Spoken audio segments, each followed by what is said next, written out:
Hello বন্ধুরা, তোমরা সবাই কেমন আছো? আশা করি তোমরা সবাই অনেক ভালো আছো আর আমরাও ভালো আছি। এখানে সকাল সকাল আমার ছেলের সাথে একটু খেলা করছিলাম, তো দুষ্টুমি করতে গিয়ে উল্টে যাচ্ছিলো এক্ষুনি, দেখতেই পেলে। তো তারপরে দেখো সকাল সকাল আমার বর এনেছিল একটু ঘুগনি আর কচুরি, তো সেটা খেয়েই আমাদের টিফিনটা আজ কমপ্লিট করলাম।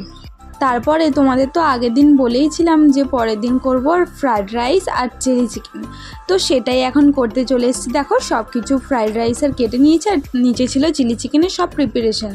আর দেখো এখানে পকোড়াগুলোও ভেজে নিচ্ছিলাম, আর অল্প একটু বাকি আছে, তো এই কটা ভাজলেই হয়ে যাবে। আর এই দেখো সসটা তৈরি করে রেখেছি, দু রকম সস দিয়েছি, টমেটো সস, চিলি সস, আর দিয়েছিলাম মানে একটু সয়া সস, সব কিছু দিয়ে এটা মিক্স করে রেখে দিয়েছিলাম। আর এই দেখো দেখতে দেখতে আমার চিলি চিকেনটাও এখানে রেডি হয়ে গেছে। চিলি চিকেনের ভিডিওটা তো আমি করেছি, কিন্তু সেটা শর্টসে ছেড়েছি, তো তোমরা যদি কেউ দেখতে চাও তারা গিয়ে দেখে আসতে পারো। আর দেখো এখানে ফ্রায়েড রাইস করবো বলে সবজিগুলো সব ভেজে নিচ্ছিলাম, আর এখানে ভাতটা করে নিলাম, তো তারপরে ফ্রায়েড রাইসটা করে নিয়েছি। তো ফ্রায়েড রাইসটা তো আজ খেতে খুবই সুন্দর হয়েছিল, আমার বড় বলেছে আর আমিও খেয়ে দেখেছি যে ভালোই লেগেছে। তো চলো আজকের মতন এই ভিডিওটা এতটুকুই। যদি ভিডিওটা তোমাদের ভালো লেগে থাকে লাইক, কমেন্ট, শেয়ার আর সাবস্ক্রাইব করো।